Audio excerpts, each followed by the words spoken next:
Hi, good afternoon, everybody, on a Saturday. Wonderful Saturday, as we always say when we come on live with PRPOI. Thank you so much for joining us today, episode 38, and this is one of amongst our series of collaboration over competition. You heard wonderful voices last week from the from the design industry, and this week we've got a full panel of voices for you from the digital world. And it's going to be slightly different today because we want all these stalwarts to come online, on board, on the panel, get live, and start sharing about themselves, or rather introducing themselves through short elevator pitches. Can I start by inviting Shivjeet Khullar? Yeah, hi, Pooja. Thanks.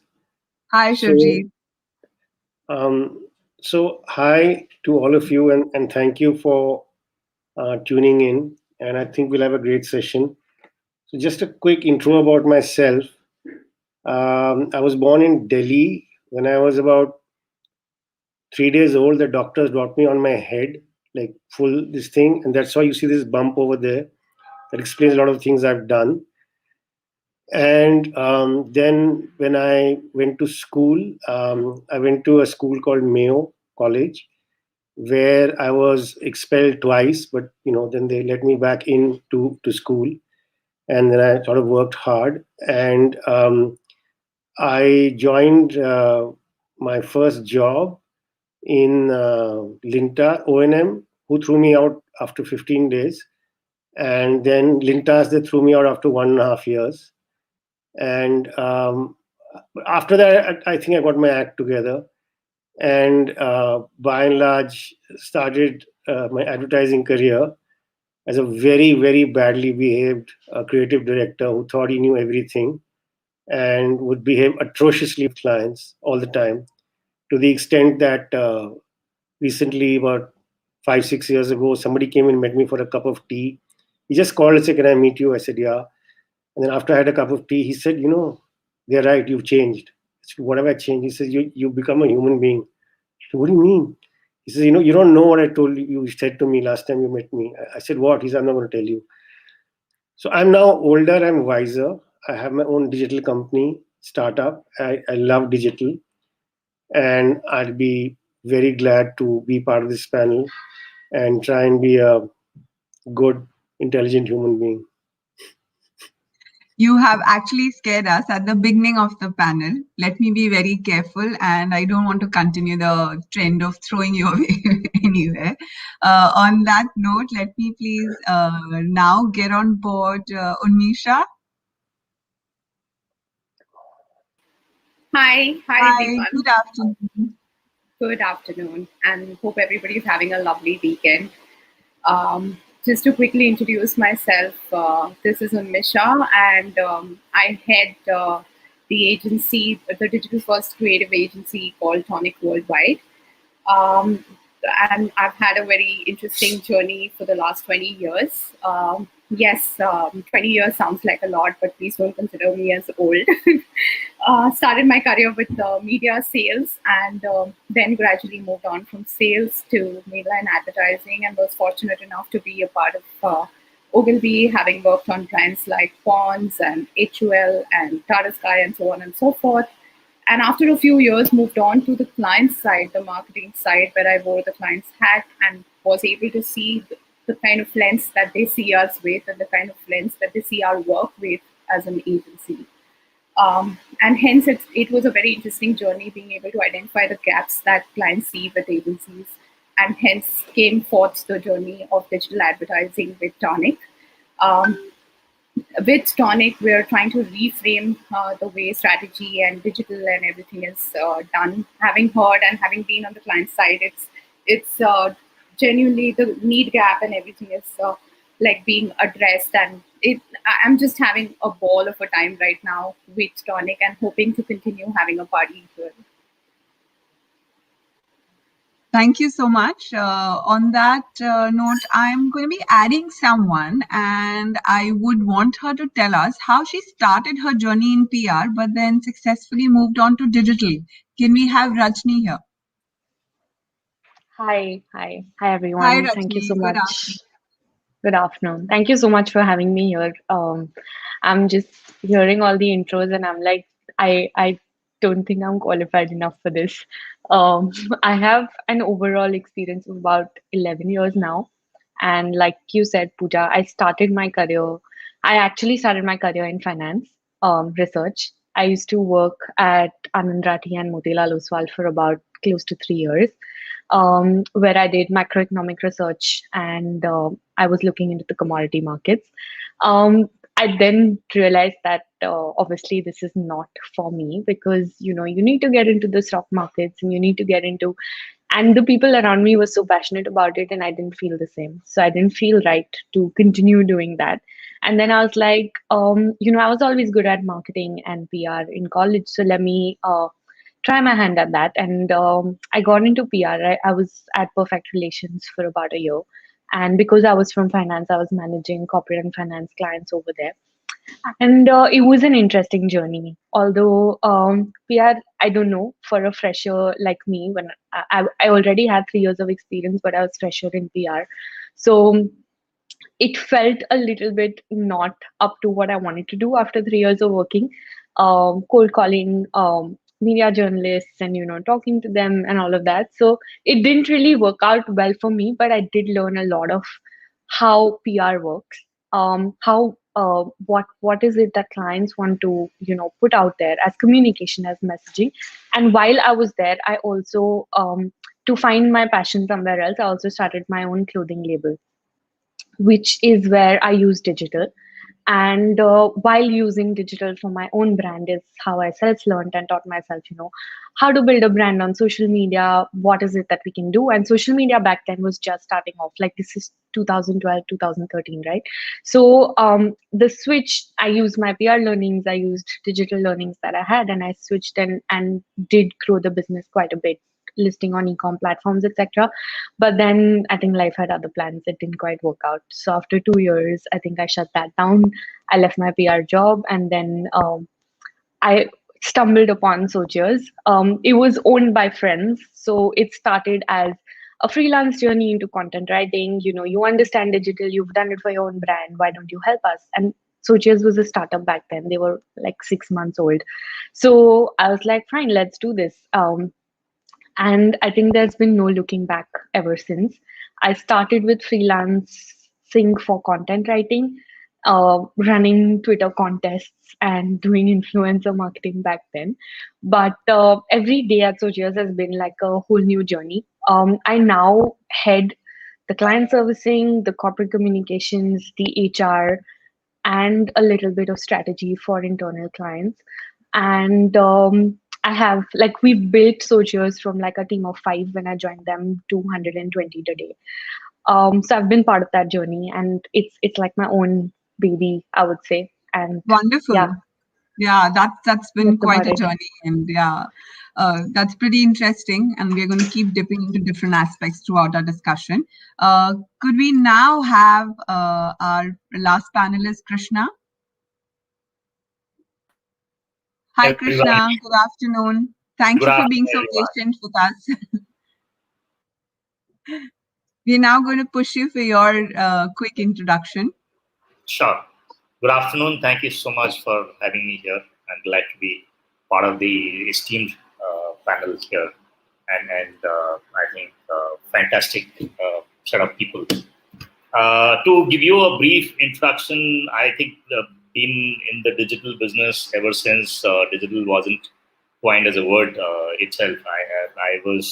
I started back in 2004 as part of at that point of time a startup called Magnon Solutions, which later on went on to become part of Omnicom Group, and it's called Magnon TBW today. In fact, Magnon Designly as of today.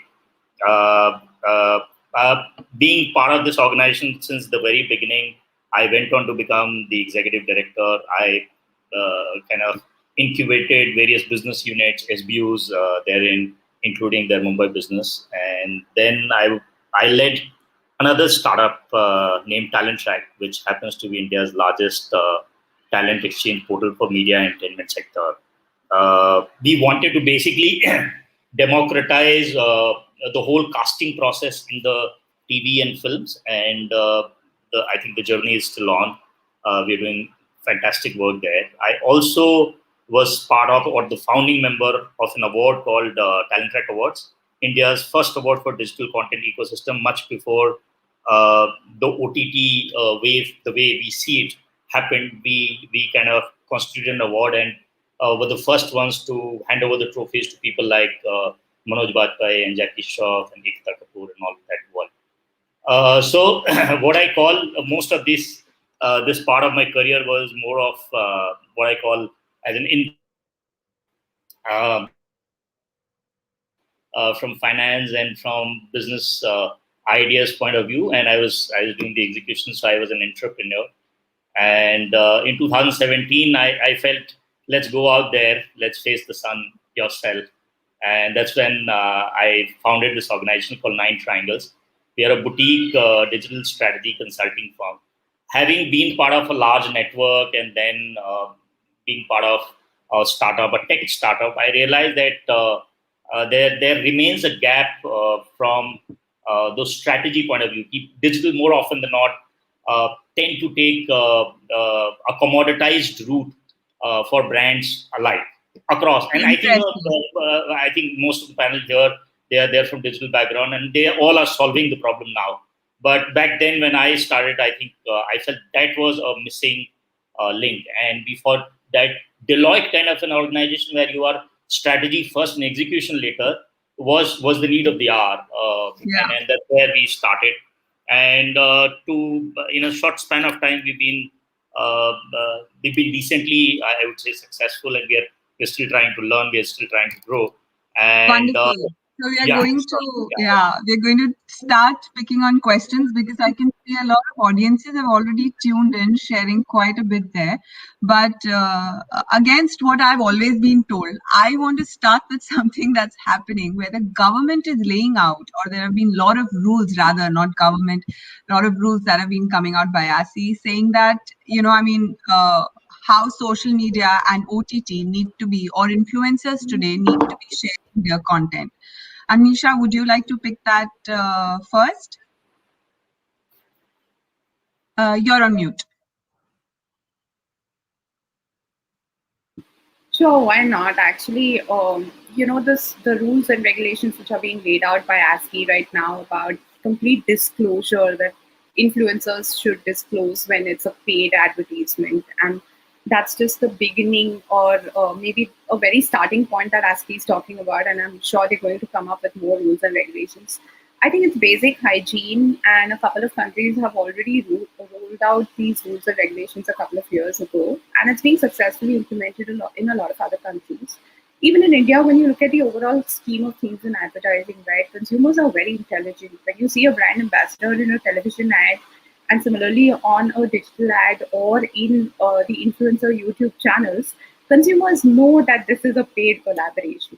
So what is the harm in going out and talking about it and owning it, as long as it does not hamper the experience of storytelling? I think if it is smartly done, that it's just mentioned in the caption, but at the same time, the story is very seamless, as long as it's authentic and genuine, which I think even the brands want that, right? When we say authentic, it basically means that the influencer has tried the product and genuinely believes in the product and is not just talking about it. It's actually in the advantage of consumers as well.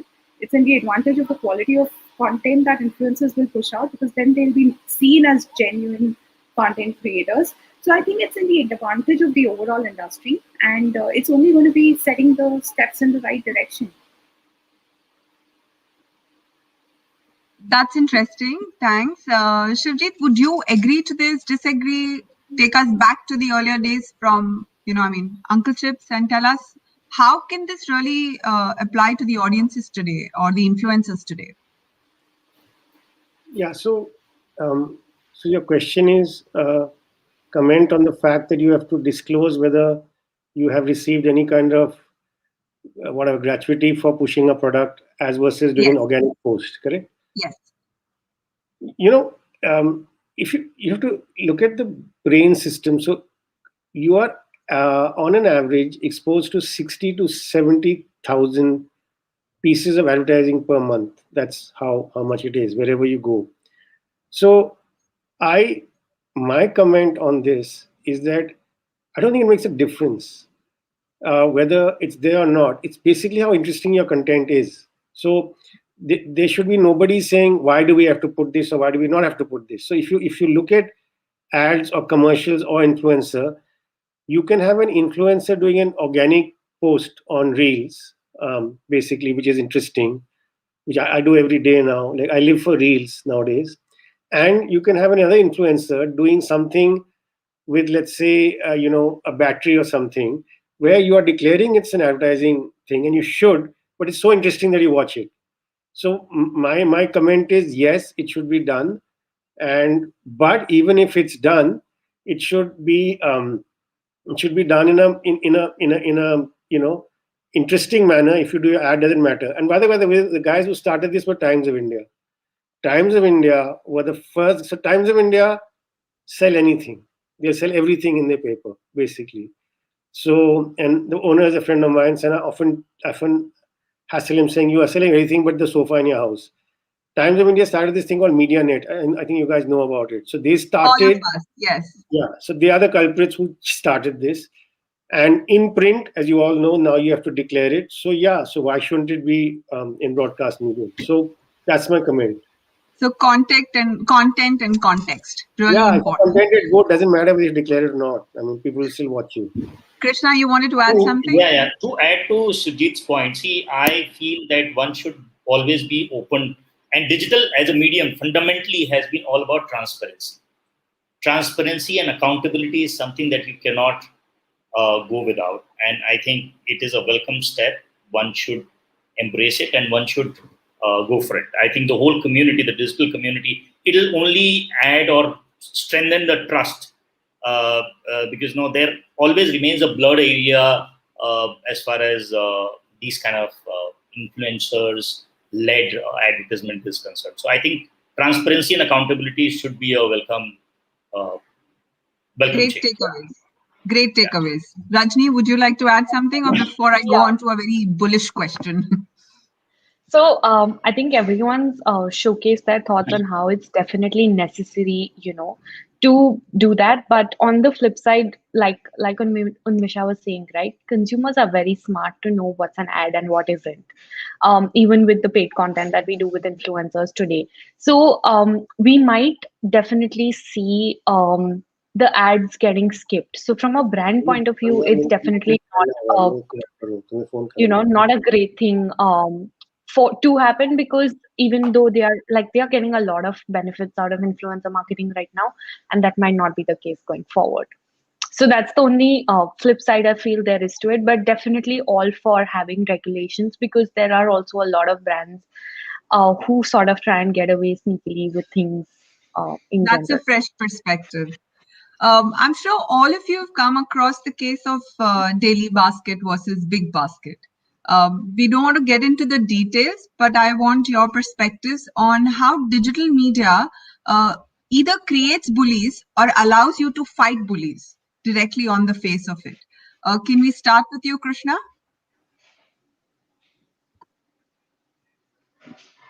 Mute. Your mic's muted. Oh, Yes.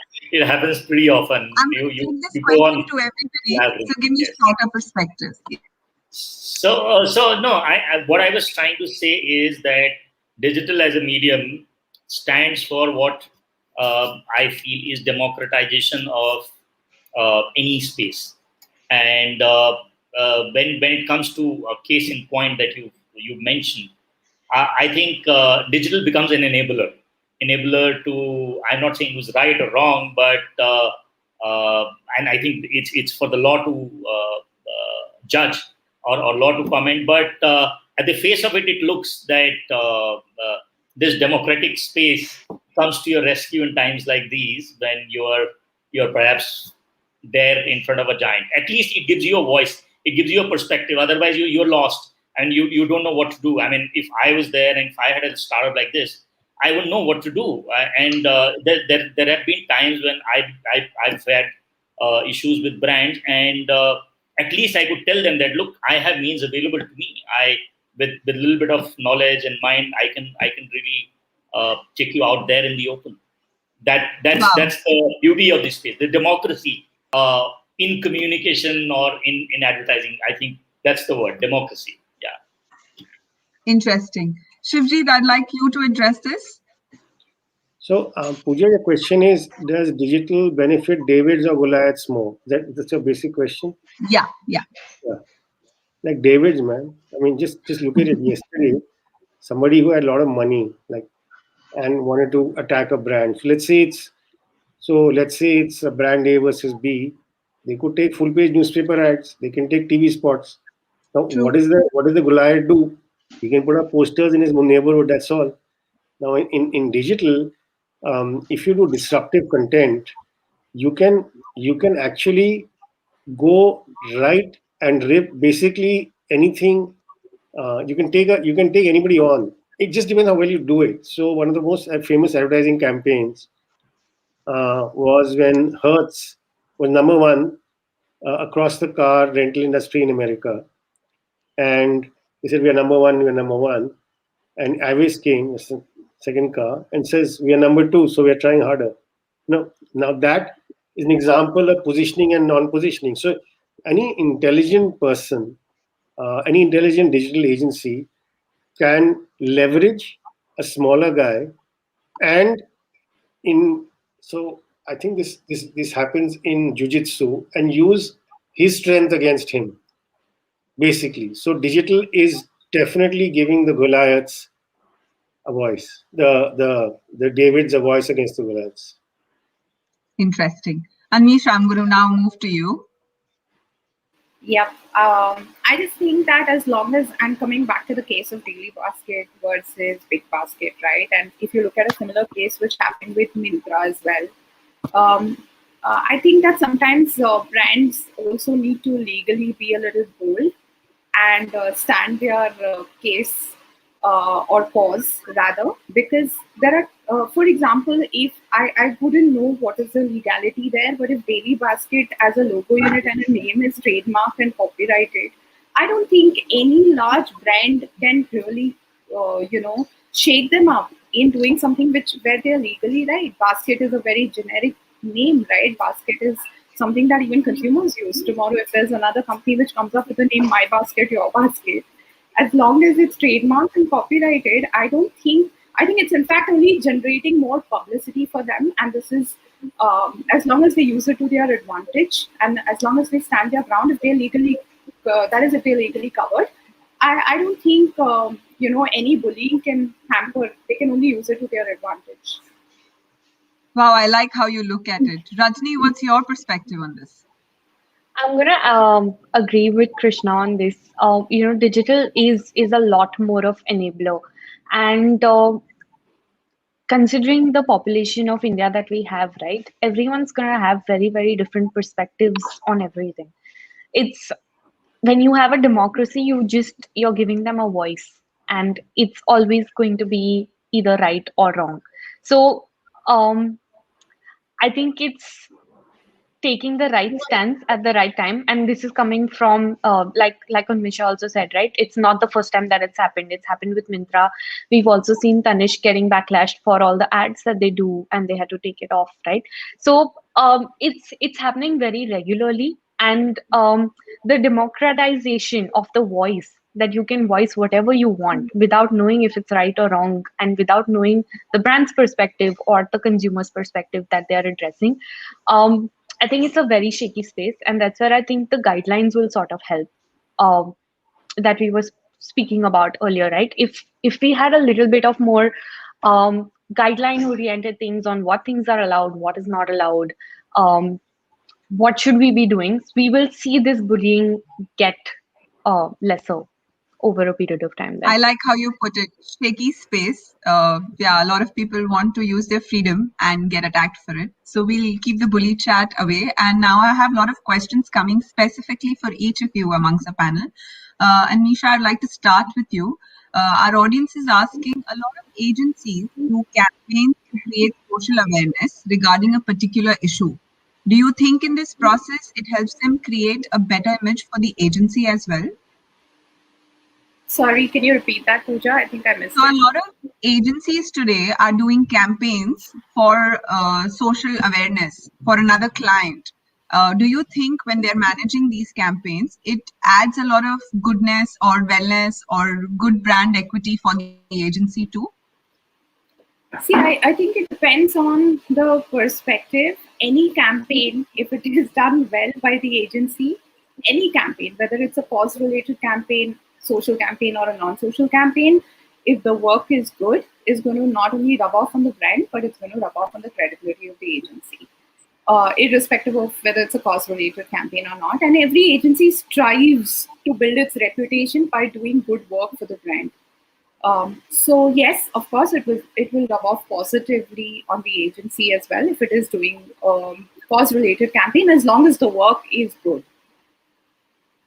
To keep it as authentic as possible for everybody to gain.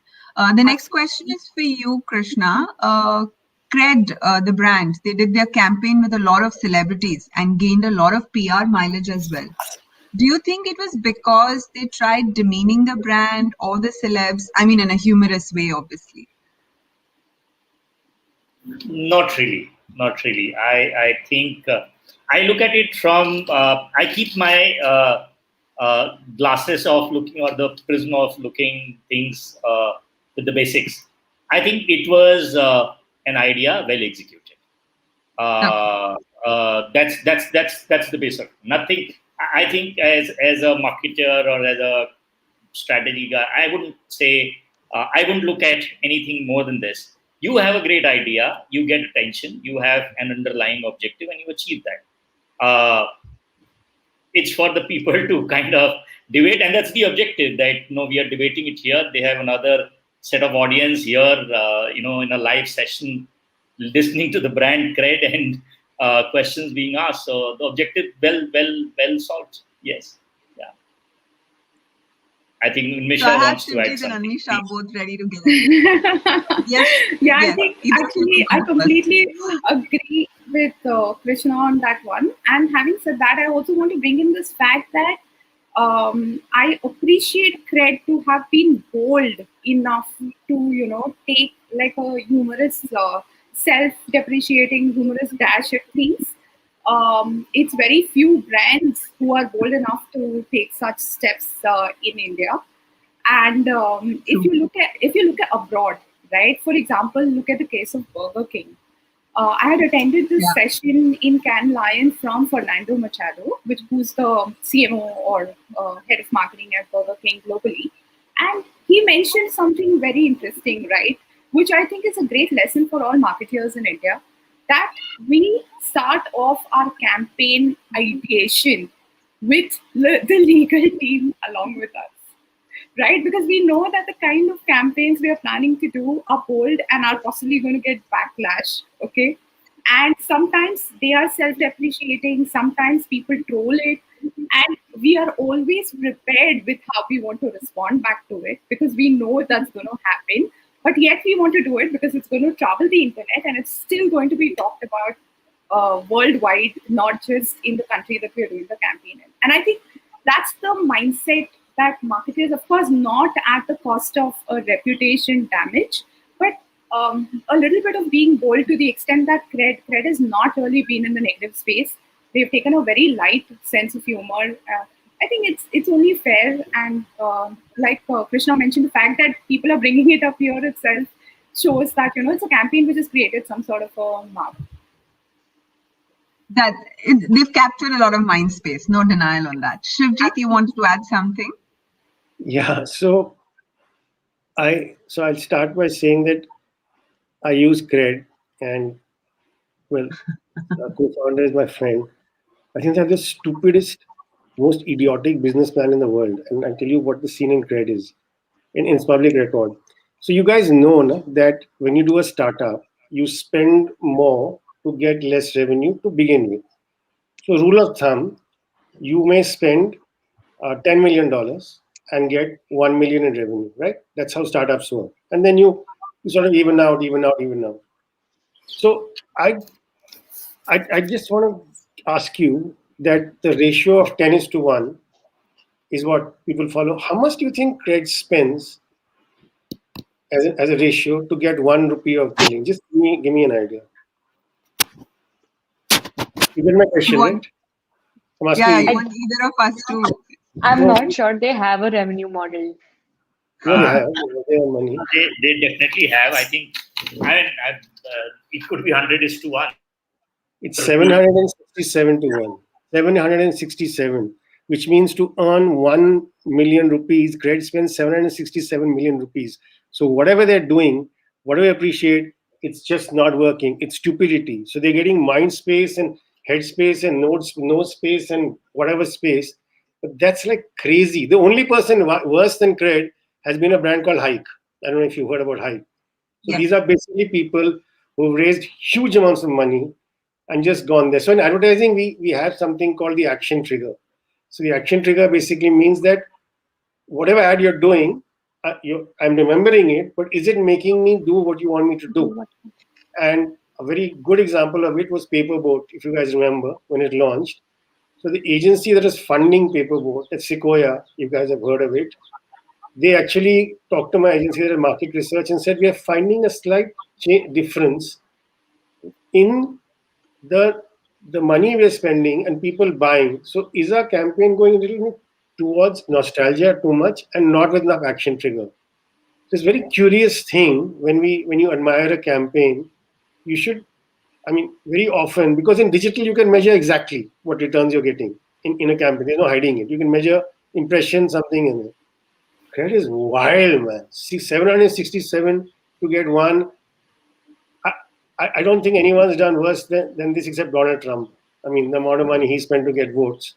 So I just wanted to say this about credit.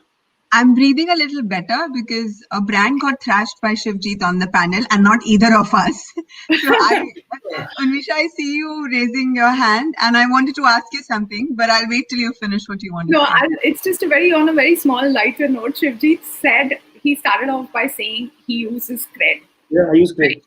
Yeah, so that in itself somewhere reflects that they managed to create some sort of an awareness mark and that triggered enough to Yeah, 100%. I downloaded the app after the campaign just out of curiosity. So I'm the only point I'm trying to make is that some sort of effect or positive. It's a very good product. It's a very good product, but like Krishna said, maybe the revenue model is slightly. So often what happens is that, I'm sorry, I know that a lot of people have to speak. I'll tell you quickly. So there are two kinds of revenue models. There's an eyeballs revenue model, and then there's actually a B2B or a so e-commerce is a revenue model. You buy money, the guy earns. An eyeballs revenue model is until we reach a certain scale, we'll then start earning, basically. So essentially, whatever credit has chosen, it just may be a very difficult revenue model, and maybe I'll be proved wrong but I think if you're getting 767 rupees to get $1, it's going to take you a long time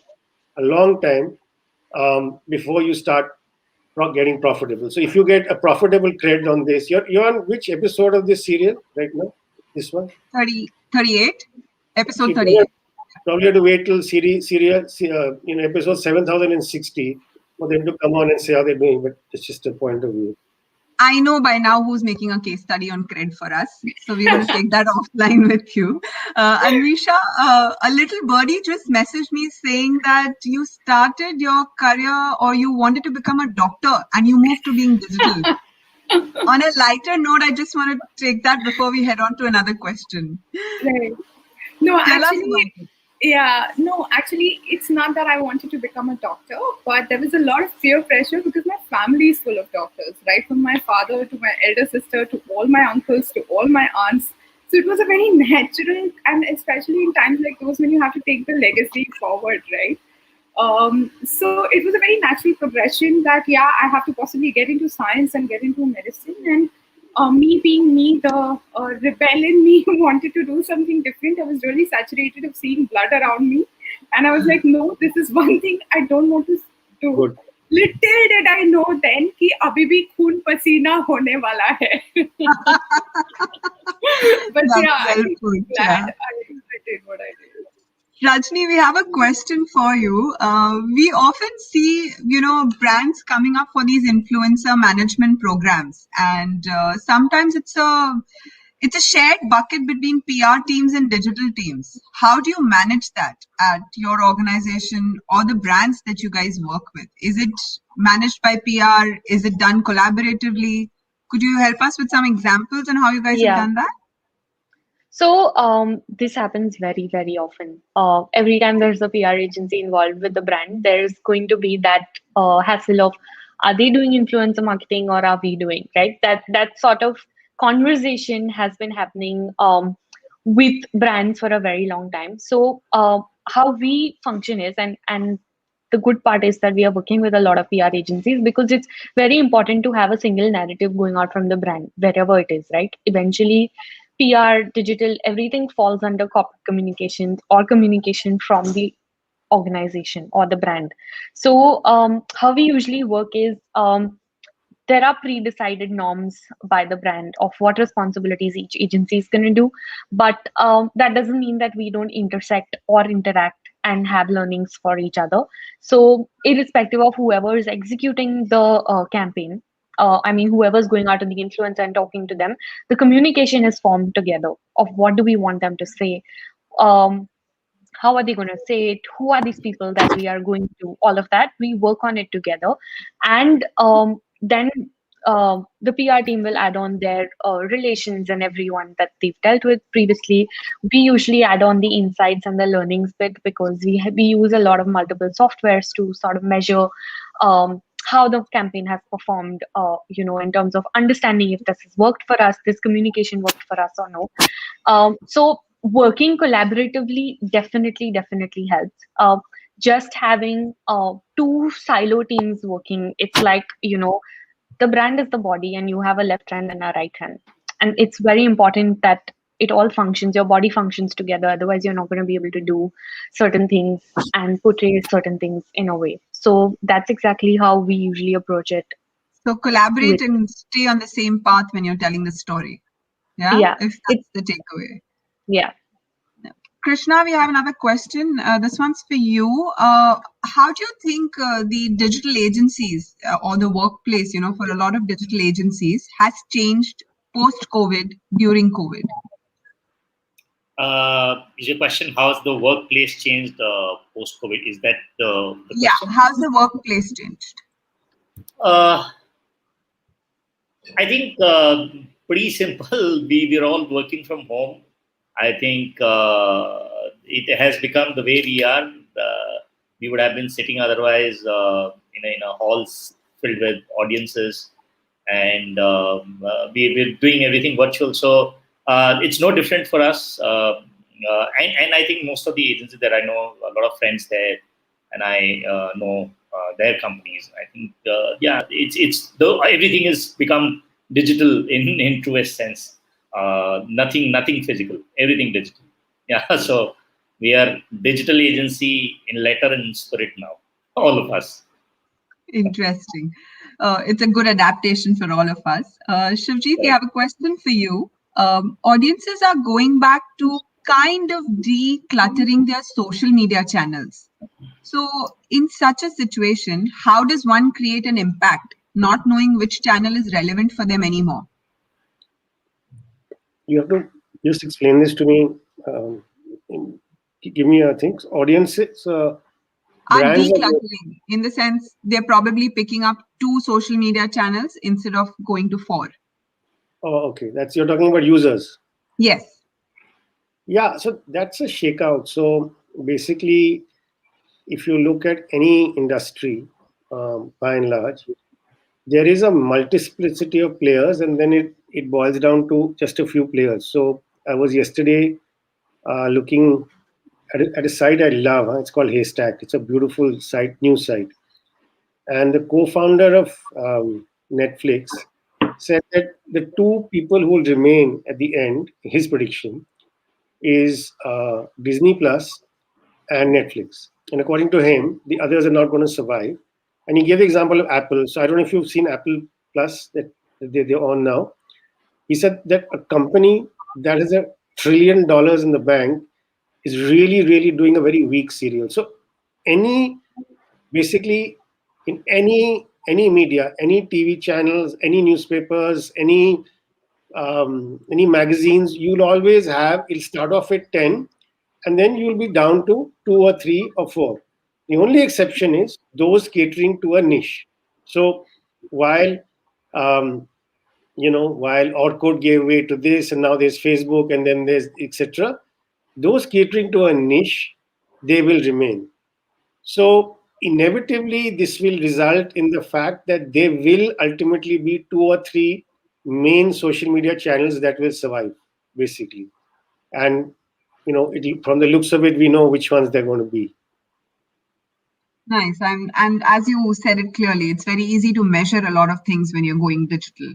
Unmisha, sorry, do you want to add anything, Shivjeet, before I move on? Yeah, no. Okay. Unmisha, we want you to tell us, are you guys noticing a lot of fatigue when it comes to influencer management? Or do you think it's a long way to go? Influencer marketing, you mean? Yes. No, I think fatigue to nahi hai. There's a lot of commoditization, which is true for a lot of other platforms as well. But definitely fatigue nahi hai. In fact, it's just skimming the surface. There's a whole long way ahead for creating a lot of authentic content, which is more storytelling than ads. And I'm sure with this entire new guidelines, etc., influencers are going to just work more harder to create more authentic content and get better at their skill, so that they can, make it look a little more authentic. So I think we have a long way to go ahead.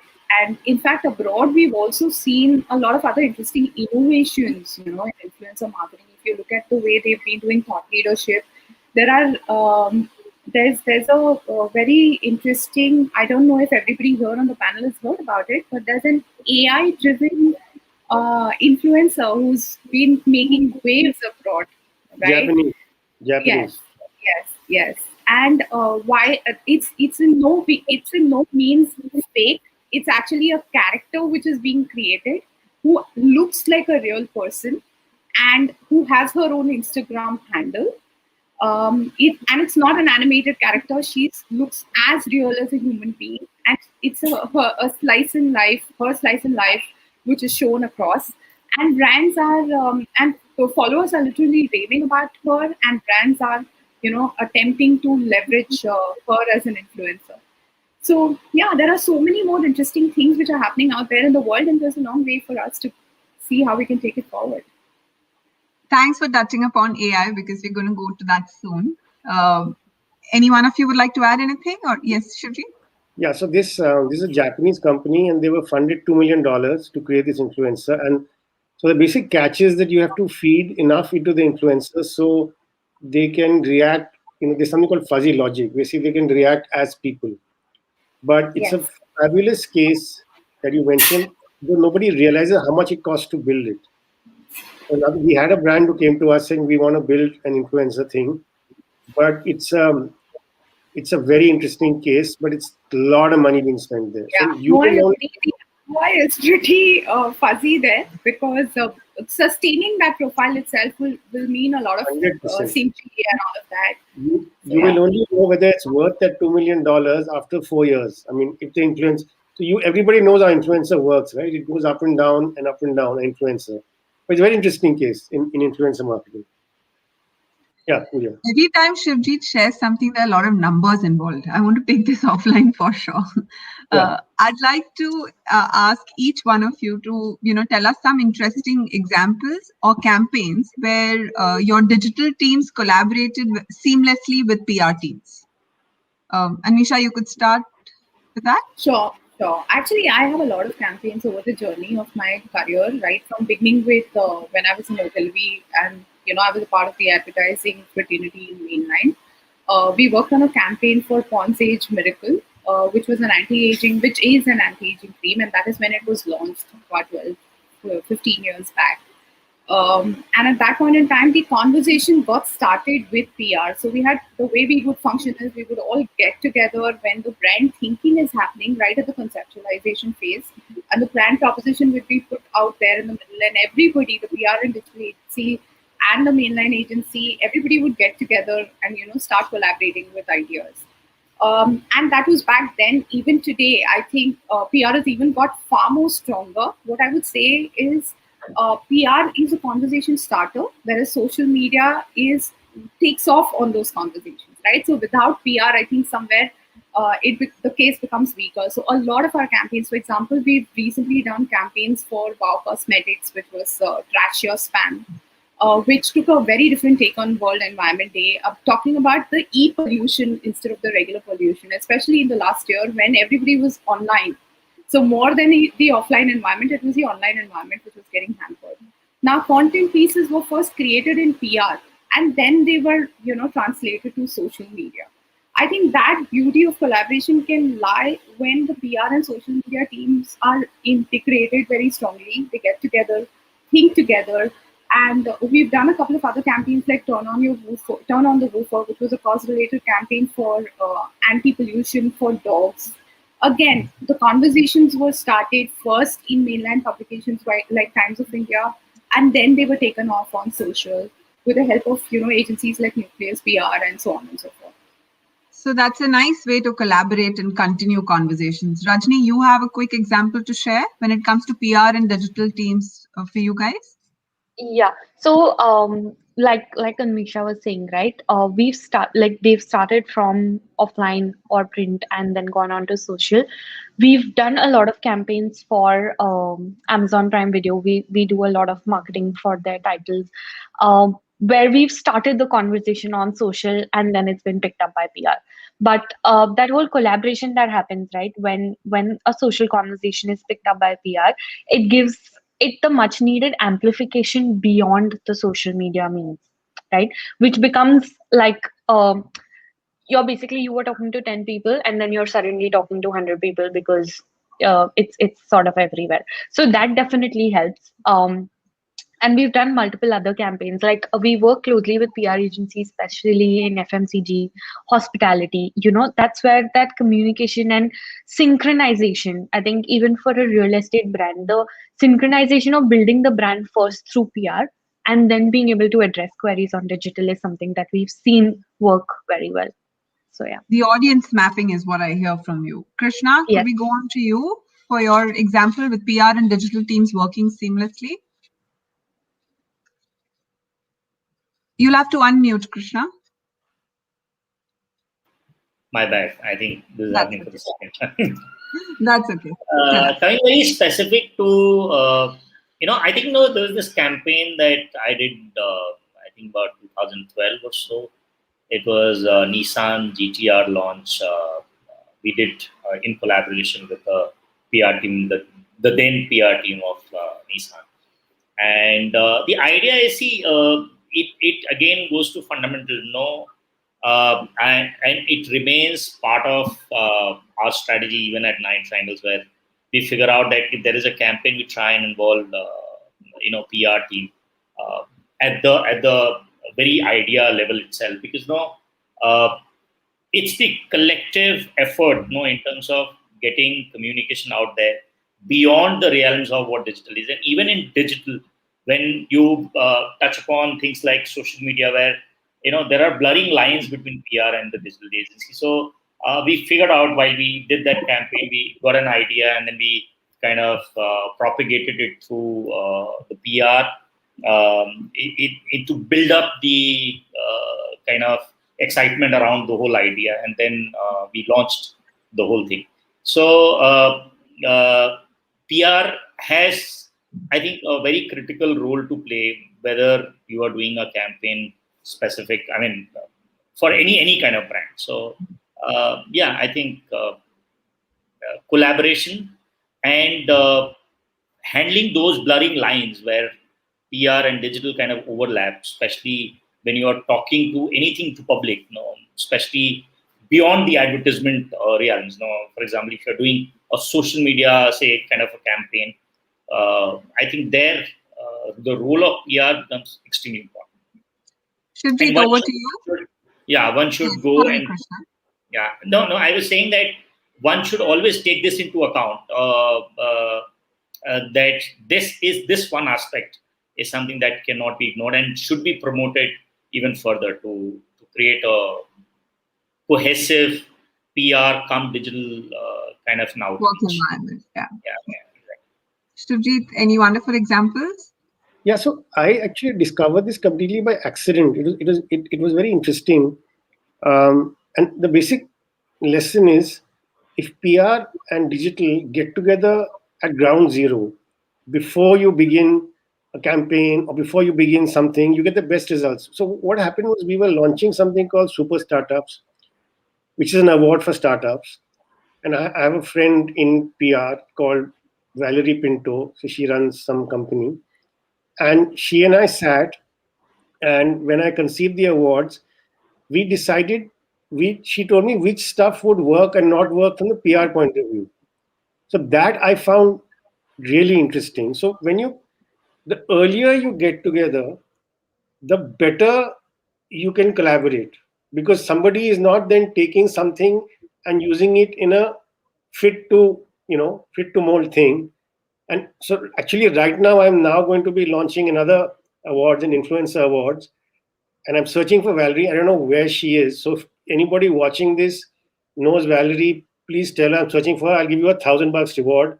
I know Valerie, and I'll tell you where you need to send me the reward or award. No, I know her, but she's not answering the call. She's in Dubai or something or the other. But basically, if you collaborate in the beginning, right in the beginning, it's very, very good, because PR person can tell you what will work and vice versa. Okay, we're going to be soon running out of time. So I'm going to be going through all of you, where I need 3 big trends that you see in digital for 2021. Okay, I'm going to start with Krishna this time. Just 3 big trends for us. My favorite, I've been writing about this pretty vociferously, and I think this has been there. So I would say video, voice, and vernacular, 3 V's, will not only rule now, but I think next half a decade, it'll belong to them. Video, voice, vernacular. Watch it Very out. interesting. I think there's soon an article is going to follow, and I'm just writing on this subject on how and why. What are the reasons? No, so looking at the numbers, whether you look at the Google numbers, you look at the internet users number that ministry has just released, you will come to realize that both the consumption around all 3 that I said, and the engagement around this, and both when consumption and engagement happens, it'll turn into results. So I think this is going to be the next half a decade thing. Yes. Got it. I'm going to now run to Unmisha. 3 big trends. Yeah. So I would want to add a layer on video to add to what Krishna was saying. I think hyper personalization is going to be one big story in the coming year, because the more relevant you make the content, with video also becoming the most popular form of content consumed, right? Unless until the content becomes relevant on the news feed, I'm possibly just going to skim through it. So hyper personalization is definitely one big trend we should watch out for. The second one has been around for a while, but people have been skimming the surface and not leveraging it very strongly. But now with digital taking off really, really well, I think listening, social listening, but taking it a level ahead. We've crafted the term called deep listening with a new, proprietary tool that we've launched called Gypsy, where we do deep listening and go beyond social media and understand what's happening, what are the kind of conversations and intent-driven conversations which are happening. Because ORM and digital and everything is now taking off big time. So I think social listening is going to be the second big trend, which one needs to watch out for. And the third most important thing is conversation commerce. Considering that digital, especially now, people are latching on to e-commerce big time, right? The D2C companies, the direct-to-consumer companies who are now using direct digital channels, or even the larger brands like ITCs and HULs of the world are opening up direct-to-consumer channels. Conversation commerce is going to take off big time, because the way salespeople behind the counter would have a chat with the consumer and then lead to a final transaction. I think for e-commerce as well, there's going to be a lot of conversations happening in DMs or on the comments on Instagram or Facebook, which could finally lead to a transaction. For maybe the jewelry brands and a lot of these expensive tech brands and so on and so forth, where they'll possibly need like a channel, a salesperson dedicated, or a ORM person dedicated, looking at conversation commerce. These are the three trends which come top of mind. Wow, lots of them. We need to deep dive into them a little later. Rajni, over to you. Three big trends for 2021. Yeah, so I think Krishna and Unmisha have sort of covered some of them. So one definitely is going to be video. We have seen it grow a lot since I think it started in 2016, 2017. And the different types of content creation in general for branded content overall, we are going to see a lot of that change. There are a lot of more tools available at the disposal of a consumer, right? You can make a video in like a quick, like Shivjeet was saying, right? You can make quick reels, and it's on your Instagram app. Versus like 3 years ago, you needed like a video software to sort of edit a video. You needed those skills. So content creation definitely is going to be on the rise. Second is definitely data and analytics supported by listening, which is a lot. I think now that we've seen a lot more brands come onto digital last year, and knowing the fact that digital is where you get the numbers, people want to know what is working, what isn't working. So a lot of brands are getting into understanding, analyzing each campaign that they do, each short piece of content that they put out to see what is the reaction on it. And the third bit is also using tech to definitely personalize the experience on digital, right? Brands, advertisers want to make it a lot more. Like we've also seen a lot of brands go digital to sell products last year, which Yeah. is where they will now need to, set that benchmark of, they want to match the sales that they were doing offline. So how are they going to do it? They're going to use a lot of different tech innovations, AI, AR. A lot of it is going to come in, and we will see that taking over in the next 2-3 years for sure. Wow, that's a So, yeah. nice list. Over to you, Shivjeet. Three big trends for you. So, there's a guy called Dr. Wayne Dyer, and he's like one of the most motivational thinkers in the world. And he went and spent 3 weeks with Dalai Lama. And according to him, and what he said, he said, I noticed the number of times Dalai Lama was asked a question, and he would say, I don't know. So basically, in the 29 seconds I got left, I don't know how to answer this question. It's just a very, very big question, so much exciting happening. So I'm going to take I don't know answer right now on this. It's too much happening to tell you in now 47 seconds. Okay, before we wind up, I have one last question that I'm going to go as a rapid fire across all four of you. Tell me your crystal ball prediction for the digital media 10 years hence. Just one big prediction. And Nisha, should we start with you?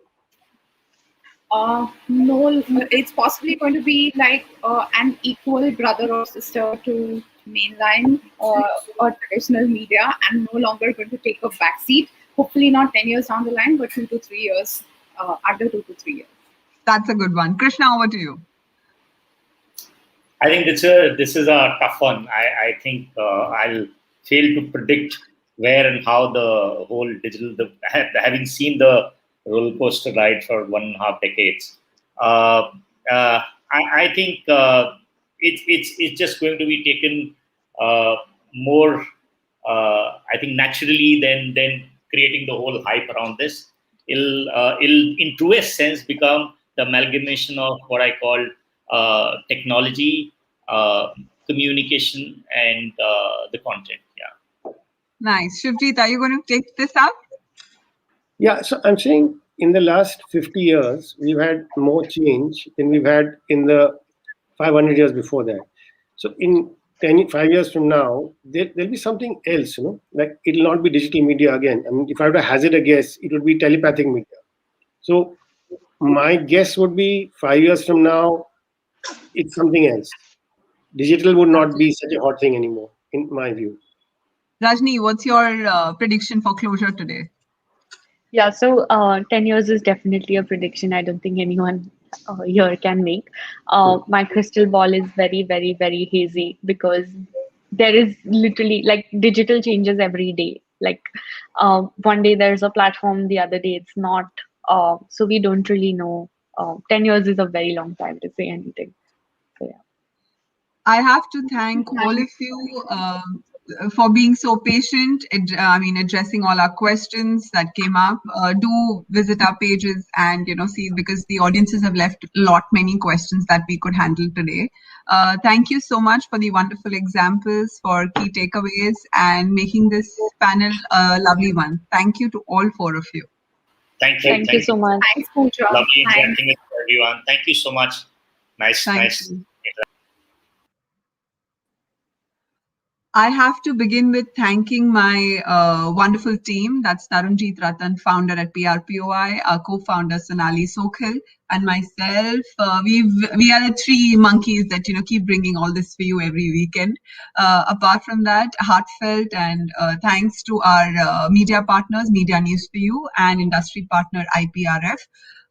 This cannot be happening every week without the immense support that we see from the PR community, from the corporate communications community, the communicators at large. So thank you for sticking around with us every weekend, every day, and keep sharing all your feedback in the comments section, or visit our YouTube page, Facebook, join our Facebook group, and just keep telling us what's more that we can do to get better and upskill ourselves too. See you soon. Bye-bye.